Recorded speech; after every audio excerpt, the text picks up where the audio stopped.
Às vezes, o silêncio não é apenas a ausência de som, mas um escudo que construímos para sobreviver. Durante 8 anos, esse escudo foi minha única proteção contra as vozes que me chamavam de louco, instável e incapaz. Mas um escudo não impede que o passado bata à porta, ou, no meu caso, que ele inunde a tela do meu celular com uma urgência desesperada. Esta é a história de como o desprezo de uma família se transformou em súplica quando a verdade, finalmente, foi revelada por um simples clique de busca. Antes de começarmos essa história incrível, não se esqueça de curtir o vídeo, se inscrever no canal e contar pra gente nos comentários de onde você está ouvindo essa história. O silêncio é uma escolha cara. Poucas pessoas entendem que, para se calar diante de quem você ama, é preciso primeiro amputar uma parte de si mesmo. Durante 8 anos, eu vivi sob essa anestesia, autoimposta. 8 anos sem ouvir o timbre agudo da voz da minha mãe, Dona Sônia, ou o som pesado dos passos do meu pai, o seu Getúlio, pelo corredor da casa em que cresci, em um bairro de classe média em Belo Horizonte. Para eles, eu era o problema. O filho impulsivo, o it instável, aquele que não conseguia segurar um emprego de escritório porque a cabeça vivia nas nuvens, ou, como eles preferiam dizer, porque eu não tinha o juízo no lugar, que meu irmão, Henrique, exibia como um troféu. Lembro-me com uma clareza dolorosa daquela última noite, em 2018. O ar estava pesado, carregado com o cheiro de café passado e o desinfetante de pinho que minha mãe usava obsessivamente. Eu estava na sala, tentando explicar meu plano de investir os poucos trocados que eu tinha em um projeto de logística digital. Henrique riu. Foi uma risada seca, desdenhosa, que ecoou pelas paredes da sala de jantar. Adriano, você não consegue nem administrar sua conta de celular. Quem dirá uma empresa? Você é instável, cara. Aceita que você precisa de ajuda profissional, não de investimento, ele disse, enquanto limpava os óculos. Meu pai balançou a cabeça em concordância, sem tirar os olhos do jornal. O seu irmão está certo. Você está delirando de novo. Por que não aceita o cargo de estoquista que o seu tio ofereceu? É o que dá para você. Naquela noite, algo dentro de mim quebrou de forma definitiva. Não foi uma explosão, foi um estalo silencioso. Subi as escadas, sentindo o tapete áspero sob meus pés, e peguei uma mochila de lona velha. Coloquei 3 mudas de roupa, meu notebook usado e o que restava do meu orgulho. No bolso da calça, eu tinha exatamente 400 notas de R$1, o fruto de meses de bicos e economia extrema. R$400. Esse era o preço da minha liberdade e o tamanho da minha aposta. Saí de casa às 3 da manhã, quando a neblina cobria as ruas de BH, deixando apenas um bilhete curto na mesa da cozinha. Vou provar que vocês estão errados, mesmo que isso leve o resto da minha vida. Os primeiros anos em São Paulo foram um teste de resistência que beirava o desumano. Eu sentia o cheiro de fumaça e óleo diesel da rodoviária do Tietê, impregnado na minha pele por semanas. Dormia em pensões onde o reboco caía sobre o colchão fino, dividindo espaço com baratas e o som constante de brigas nos quartos vizinhos. Comia marmitas de R$10, economizando cada centavo para manter meu servidor online e meu protótipo funcionando. Quando a solidão apertava, quando o frio da capital paulista parecia atravessar o cobertor puído, eu pensava neles. Pensava na palavra instável. Ela se tornou meu combustível. Cada vez que um investidor dizia não, eu ouvia a voz de Henrique. Cada vez que o dinheiro apertava, eu via o olhar de pena de Camila, minha irmã mais nova, que sempre foi a sombra dos meus pais. Camila era a queridinha, a que seguia todas as regras, a que postava fotos de família perfeita no Instagram, enquanto eu era apagado das molduras. Por 8 anos, eu bloqueei todos. Mudei de número, mudei de e-mail, mudei de alma. Eu não existia mais para o clã dos Vasconcelos. E eles, para mim, eram apenas fantasmas de uma vida que eu tinha deixado para trás, junto com o sotaque mineiro mais carregado. O sucesso não veio como um relâmpago, mas como uma maré alta, lenta e implacável.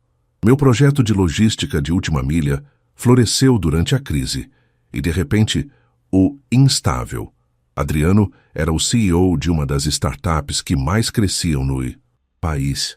Mudei-me para um apartamento nos jardins, onde o único som era o do vento soprando entre as plantas da varanda e o tilintar do gelo no meu copo de uísque caro. Eu tinha paz, eu tinha dinheiro, mas acima de tudo, eu tinha o silêncio. Até a última terça-feira. O dia começou como qualquer outro. O sol entrava pelas janelas de vidro do meu escritório, iluminando as partículas de poeira que dançavam no ar. Eu estava revisando o balanço trimestral quando meu celular pessoal, cujo número apenas 3 pessoas no mundo conheciam, começou a vibrar. Achei que fosse um engano.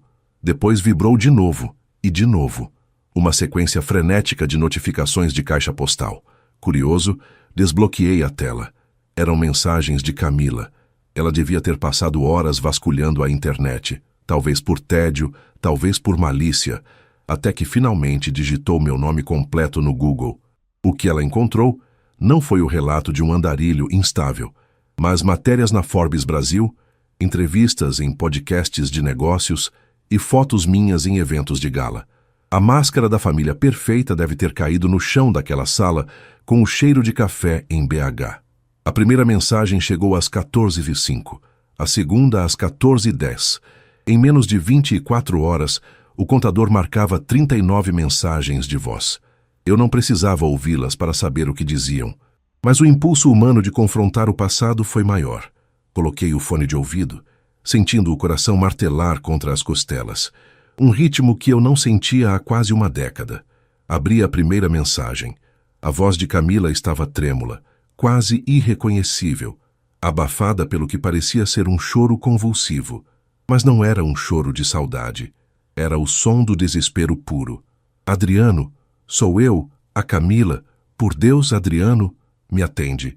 A gente viu tudo. Houve uma pausa, um soluço cortante. A casa, o banco. Eles vão levar tudo. O papai está no hospital. Adriano, por favor. Eu passei para a próxima. Era meu pai, Getúlio. A voz, outrora imponente e julgadora, agora soava como um sopro de palha velha. Filho, me perdoe. Me perdoe por tudo. A gente não sabia. A gente não imaginava. A terceira mensagem era de Henrique. O tom arrogante tinha sido substituído por uma subserviência nojenta, o tipo de tom que um homem usa quando sabe que o chão sob seus pés sumiu. E então percebi o padrão. Todas as 39 mensagens, de todos eles, terminavam ou se resumiam a 2 palavras específicas. 2 palavras que eles nunca acharam que teriam que dizer para o filho instável, que saiu de casa com R$ 400. As 2 palavras que ecoavam no meu fone de ouvido, repetidas como um mantra desesperado de quem está se afogando, eram: me perdoe. Encostei as costas na minha cadeira de couro italiano e olhei para a vista da cidade. 8 anos de silêncio haviam sido quebrados. Eles não queriam o Adriano. Eles queriam o que o Adriano tinha se tornado. E naquele momento eu soube que a minha vingança não seria o silêncio, mas a forma como eu responderia àquelas 2 palavras. As 39 mensagens não eram apenas pedidos de perdão. Eram o som de um naufrágio. Eu passei as 2 horas seguintes trancado na minha sala, ignorando as batidas leves da minha secretária, Valéria, na porta de vidro. O sol de São Paulo começou a baixar, tingindo os arranha-céus da Avenida Paulista com um tom alaranjado e melancólico, mas eu permanecia na penumbra, ouvindo, uma a uma, as confissões daquelas pessoas que um dia compartilharam o mesmo DNA que eu, mas que nunca compartilharam a minha alma. A voz de Henrique era a que mais me causava náuseas. O tom de superioridade que ele ostentava em 2018 fora substituído por uma voz arrastada, quase lamuriosa. Adriano, cara, o mercado imobiliário quebrou a gente. Eu tentei segurar, juro por Deus que tentei, mas os juros, a gente perdeu a loja de ferragens do papai. Ele não aguentou o tranco. O coração dele fraquejou quando o oficial de justiça bateu lá na semana passada. Eu sentia o cheiro do suor frio dele através do áudio.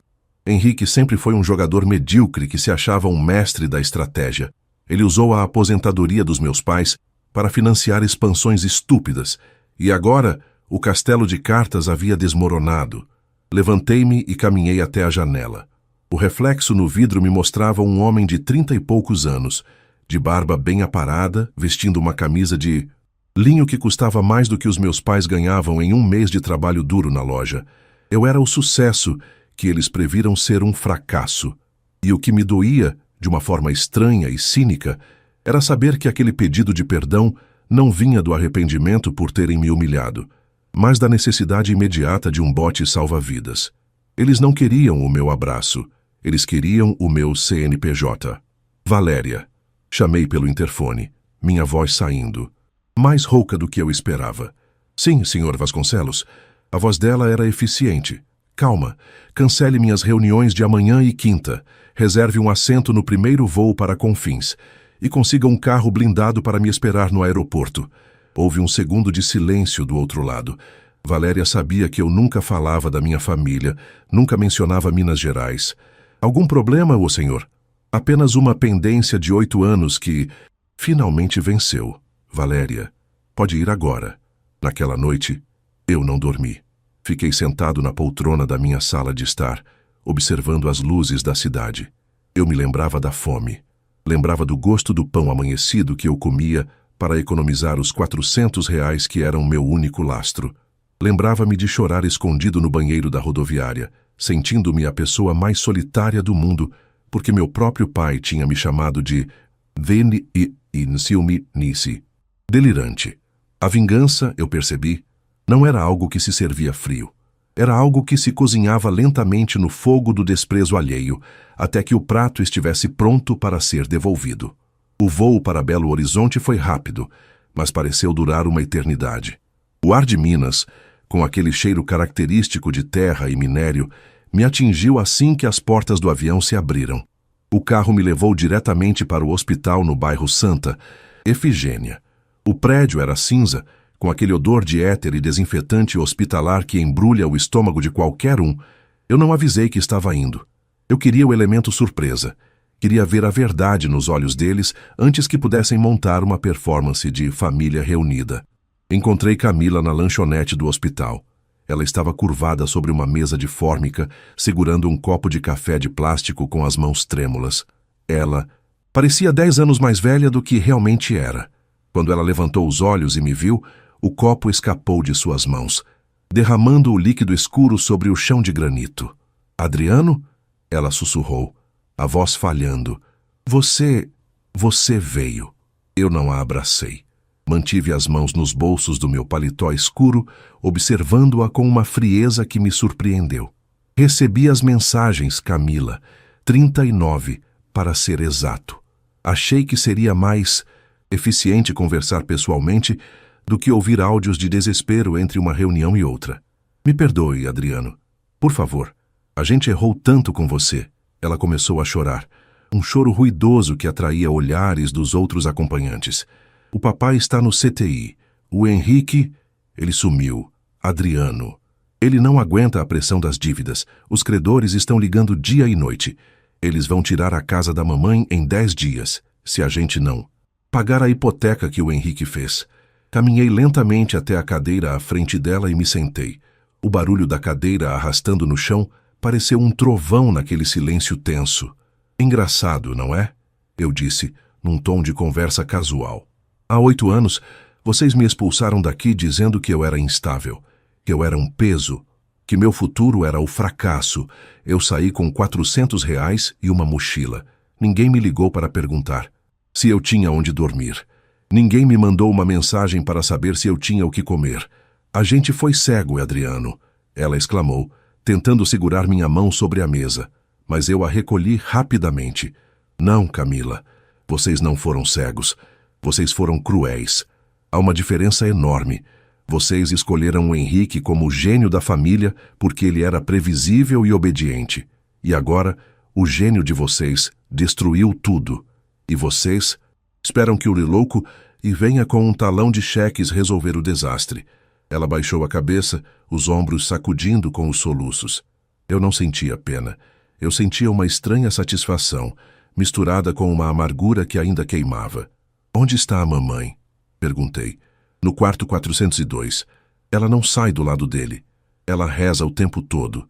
pedindo para você aparecer, pedindo a Deus um milagre. Pois diga a ela que o milagre chegou. Eu, disse, levantando-me, mas avise que milagres têm um custo. E o custo do meu silêncio durante esses 8 anos vai ser bem alto para vocês entenderem o que é, de fato, ser instável. Saí da lanchonete e caminhei em direção aos elevadores. Eu sabia que meu pai estava atrás daquelas portas duplas do CTI. O homem que me olhou com nojo agora dependia de máquinas e, possivelmente, do meu dinheiro para continuar respirando. Eu estava prestes a entrar naquele quarto, não como o filho arrependido, mas como o dono da situação. A vingança estava apenas começando a ganhar forma, e ela não envolvia apenas pagar as dívidas. Ela envolvia mostrar a eles o tamanho exato do vazio que eles criaram. Ao chegar à porta do quarto 402, parei por um segundo. A maçaneta de metal estava fria. Eu conseguia ouvir o bip rítmico dos aparelhos lá dentro. Respirei fundo, sentindo o peso do relógio de ouro no meu pulso, um lembrete constante de que o tempo cura algumas coisas, mas torna outras absolutamente imperdoáveis.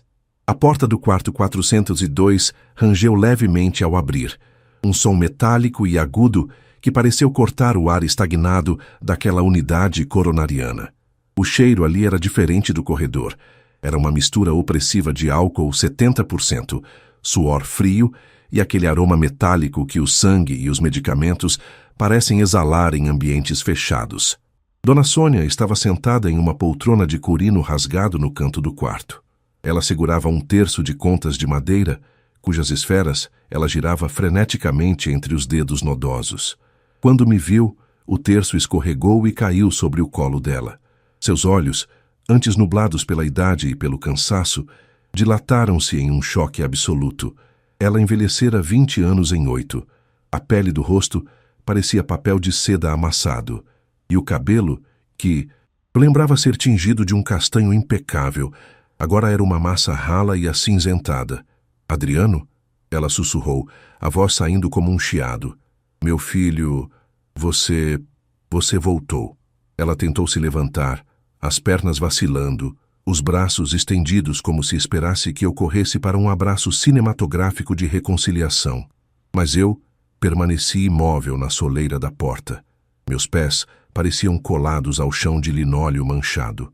Eu não sentia o calor da saudade que as músicas e as novelas descrevem. O que eu sentia era um distanciamento cirúrgico, como se estivesse observando um espécime sob uma lente de aumento. Aquela mulher que por décadas me chamou de o seu maior desgosto e que balançava a cabeça negativamente cada vez que eu tentava expressar um sonho, agora me olhava com uma adoração faminta. Eu não voltei, Dona Sônia. Eu apenas vim encerrar o ciclo. Respondi, minha voz ecoando plana e sem inflexão. Caminhei em direção à cama onde meu pai, o seu Getúlio, jazia. Ele estava entubado, cercado por um emaranhado de fios que monitoravam o ritmo errático de seu coração cansado. O homem que um dia foi o pilar de autoridade da nossa casa, o dono da loja de ferragens que ditava as regras com punho de ferro e sarcasmo, agora era apenas uma carcaça frágil e pálida. O som do ventilador mecânico era o único diálogo que ele conseguia manter. Um sopro artificial, rítmico, quase irritante. Olhei para as mãos dele, repousadas sobre o lençol branco e áspero do hospital. Eram as mesmas mãos que me apontaram à porta da rua naquela madrugada de 2018. Ele não para de chamar por você, Adriano, mentiu minha mãe, aproximando-se com passos curtos e hesitantes. Desde que a Camila mostrou as notícias no celular, ele não teve paz. Ele se sente tão culpado. A gente estava tão preocupado com o seu jeito. Você sabe como o seu pai é. Ele só queria o seu bem, do jeito dele. Do jeito dele? Soltei uma risada curta, desprovida de qualquer humor. O jeito dele foi dizer que eu era um estorvo emocional. O jeito dele foi permitir que o Henrique dilapidasse o patrimônio da família, enquanto eu era humilhado por querer algo maior que uma vaga de estoquista na loja. De ferragens. Não venha falar de bem, Dona Sônia. O que vocês querem é que eu assine o cheque que vai tirar a hipoteca da casa da mão do banco. O que vocês querem é que o filho instável se torne o fiador da incompetência do Henrique. Nesse exato momento, A porta se abriu com um solavanco. Henrique entrou no quarto. Ele estava com a camisa amassada, o rosto inchado e uma olheira profunda que denunciava noites de insônia ou, talvez, de bebida. Ele parou ao me ver. O choque inicial em seu rosto foi rapidamente substituído por uma máscara de falsa humildade que me deu ânsia de vômito. Ele ainda usava aquele relógio de aço que o papai dera para ele quando ele se formou em administração, o filho de ouro, que na verdade nunca soube administrar nem a própria vida. Adriano, que bom que você veio, cara, ele disse, tentando se aproximar para um tapinha no ombro, que eu evitei com um passo lateral. A gente está passando por um momento, você sabe, a economia, o mercado.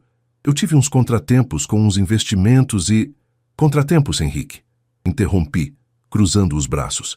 Você deu a casa dos nossos pais como garantia para um empréstimo de agiotas legalizados e perdeu tudo em esquemas de pirâmide e apostas online. Eu li os processos. Eu contratei um investigador assim que ouvi a primeira mensagem de voz.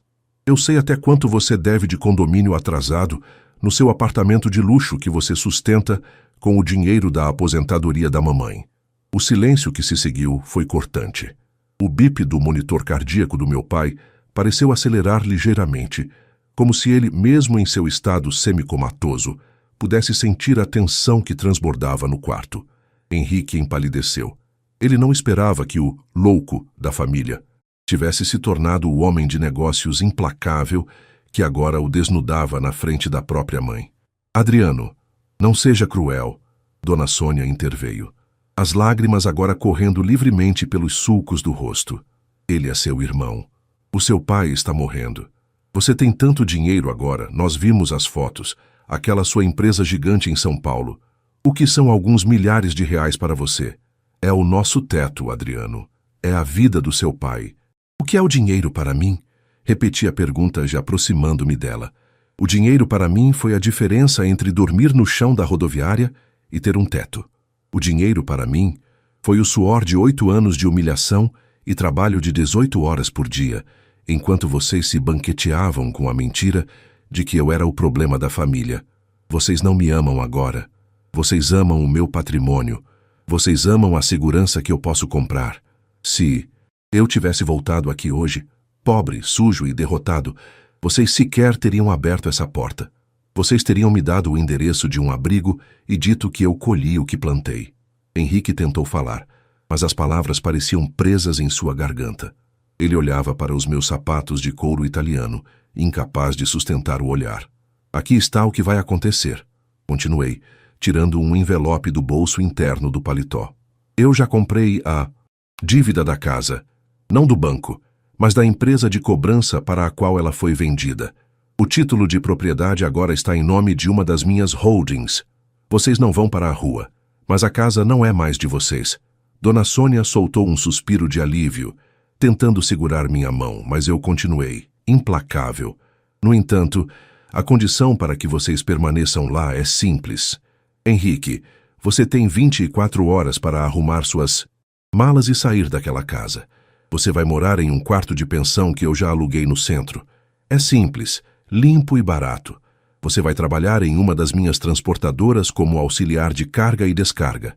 O salário é o mínimo. Se você faltar um dia ou reclamar uma única vez, eu despejo a mamãe no dia seguinte. E você, Dona Sônia, você vai assinar um documento abrindo mão de qualquer interdição sobre o meu pai.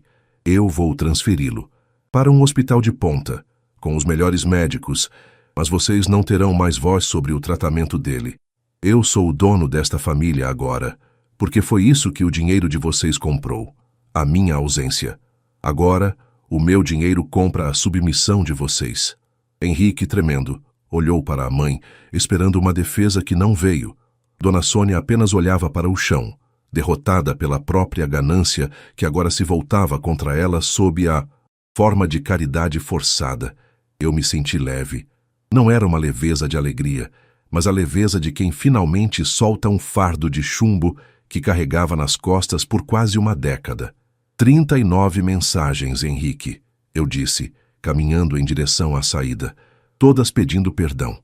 O perdão eu posso até dar um dia, mas a confiança, Essa vocês perderam por R$ 400 naquela madrugada de 2018. Saí do quarto sem olhar para trás. Eu precisava de ar. O ar de Belo Horizonte ainda era o mesmo, mas o Adriano que o respirava agora não precisava mais se esconder nas sombras da instabilidade. Eu era o eixo em torno do qual o destino deles agora girava. O ar da manhã em Belo Horizonte estava carregado com aquela neblina úmida que costuma abraçar a Serra do Curral antes do sol ganhar força. Saí do hospital com os pulmões ardendo, não por falta de fôlego, mas pela intensidade daquela catarse. Eu caminhei pelo estacionamento, o som dos meus sapatos de sola de couro estalando contra o asfalto irregular, e entrei no carro blindado que me aguardava. O motorista, um homem silencioso chamado Marcos, apenas me olhou pelo retrovisor esperando ordens. Para o bairro Padre Eustáquio. Marcos, vamos visitar um fantasma, eu disse, sentindo um peso invisível começar a se deslocar dos meus ombros. Trajeto foi um mergulho sensorial no passado.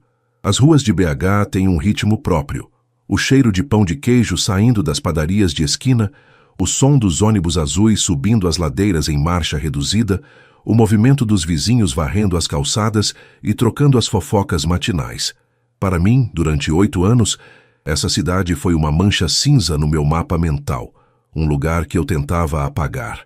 Agora, eu a via com olhos de estrangeiro, um estrangeiro que, ironicamente, acabara de se tornar o dono de um pedaço daquela história. Quando paramos em frente à casa da minha infância, um aperto no peito me pegou de surpresa. A fachada estava descuidada. O portão de ferro, que meu pai pintava religiosamente de branco todo mês de maio, agora exibia manchas de ferrugem que pareciam feridas abertas. O jardim de Dona Sônia, outrora orgulho do quarteirão com suas azaleias vibrantes, estava entregue ao mato alto e às folhas secas. A casa parecia ter encolhido. Ou talvez fosse eu que tivesse crescido demais para aquelas paredes que um dia me sufocaram. Entrei usando a chave que Henrique, trêmulo, me entregara no hospital. O cheiro de casa fechada me atingiu imediatamente. Poeira, mofo e um resquício do desinfetante barato que minha mãe usava. Caminhei pela sala, observando as molduras vazias na parede. Havia fotos de Henrique na formatura, fotos de Camila no casamento, mas nenhuma minha. Eu tinha sido, de fato, deletado da cronologia familiar muito antes de eu decidir partir. A instabilidade de que tanto falavam era, na verdade, a minha recusa em ser apenas mais um móvel estático naquela sala de aparências. Subi as escadas. O degrau de madeira, o terceiro antes do andar superior, deu aquele rangido familiar que costumava me denunciar. Quando eu tentava sair escondido na adolescência, entrei no meu antigo quarto. Estava vazio, servindo apenas como depósito para caixas de papelão e quinquilharias que Henrique não tinha onde colocar. Abri uma das caixas e encontrei um caderno de anotações velho. Na primeira página, havia um rascunho do sistema de logística que hoje faturava milhões. Ali, entre rabiscos de caneta esferográfica e manchas de café, estava a prova de que eu nunca fui instável. Eu apenas estava sendo subestimado por pessoas que não conseguiam enxergar além do próprio umbigo. Ouvi o som de um carro parando na frente. Era Henrique. Ele entrou na casa com os ombros curvados, carregando 2 malas grandes de lona. Ele não esperava me encontrar ali, no meio do meu antigo quarto, segurando os restos da minha vida anterior. Adriano, eu não sabia que você vinha para cá, ele disse, a voz abafada pela vergonha. Eu já estou saindo, conforme o combinado. Peguei o que é essencial. O resto você pode jogar fora ou doar. Eu o observei. O filho prodígio, o homem que os meus pais acreditavam ser a salvação da linhagem Vasconcelos, agora parecia um estranho em sua própria casa. Não precisa jogar nada fora, Henrique. Eu vou reformar esta casa, do teto ao chão. Quero que cada centímetro dela seja limpo, pintado e renovado. A mamãe vai continuar morando aqui, mas não será mais a casa do seu Getúlio. Será a minha casa, onde ela terá o usufruto. E você vai aprender o valor de cada centavo que entra no seu bolso trabalhando no depósito. Amanhã, às 6 da manhã, o gerente da unidade de contagem estará te esperando.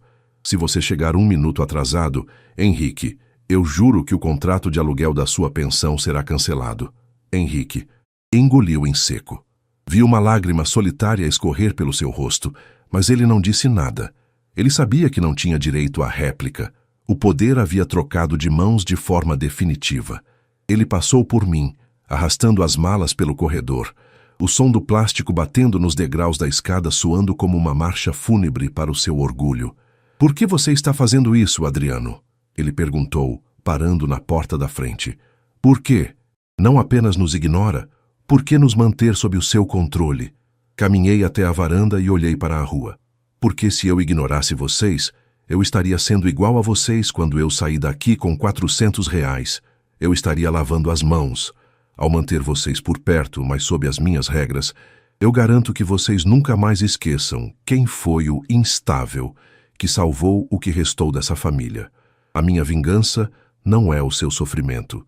Henrique, é a sua dependência. Eu quero que toda vez que você carregar uma caixa no meu depósito, você lembre que o pão que a nossa mãe come é pago pelo irmão que você chamou de louco. Ele saiu, fechando o portão enferrujado atrás de si. Fiquei ali por um longo tempo, observando o sol finalmente romper a neblina e iluminar a rua. Recebi uma mensagem no celular. Era de Camila, avisando que nosso pai tinha acordado brevemente e perguntado por mim. O médico disse que ele teria uma recuperação lenta, mas que sobreviveria. Voltei para o hospital à tarde. Entrei no quarto e, desta vez, seu Getúlio estava com os olhos abertos, embora nublados. Ele tentou falar, mas a máscara de oxigênio abafava o som. Aproximei-me da cama e segurei a mão dele. A mão que um dia me apontou o erro e que agora estava gelada e frágil. Eu ouvi as 39 mensagens, pai. Sussurrei perto, do seu ouvido. Ouvi cada palavra. O perdão que você pediu, eu te dou. Mas não porque você merece, e sim porque eu não quero carregar o peso do seu ódio comigo de volta para São Paulo. Eu venci, pai. Eu venci sem a sua ajuda, sem o seu apoio e sem o seu amor. E agora, ironicamente, é o meu sucesso que mantém o seu coração batendo. Ele fechou os olhos e uma única lágrima escorreu, perdendo-se na fronha do hospital. Eu não senti alegria, senti paz. Uma paz profunda e silenciosa que só vem quando as contas do passado são finalmente auditadas e liquidadas. No dia seguinte, eu estava de volta ao aeroporto de Confins. Enquanto aguardava a chamada para o embarque, peguei minha carteira. Lá no fundo, em um compartimento secreto que eu nunca usava, ainda guardava uma nota de R$ 50, a última das que faziam parte daqueles 400 iniciais de 8 anos. Atrás, ela estava gasta, quase transparente de tanto ser manuseada. Olhei para aquela nota e lembrei do menino assustado que pegou o ônibus para o Tietê, sem saber se teria o que comer no dia seguinte. Aquele menino tinha morrido para dar lugar ao homem que eu era agora. A vingança estava completa, não através da destruição, mas através da superação absoluta. A família Vasconcelos continuaria existindo, mas agora como um satélite, orbitando o meu sucesso. Entrei no avião, pedi um café e abri meu notebook. Eu tinha uma empresa para gerir, funcionários para liderar e um futuro que eu mesmo tinha construído, tijolo por tijolo, sobre os escombros de uma rejeição que não me derrubou. Quando a aeronave decolou, deixando as montanhas de Minas para trás, eu desliguei o celular pessoal. As 39 mensagens ainda estavam lá, arquivadas. Elas serviriam, de agora em diante, como um lembrete.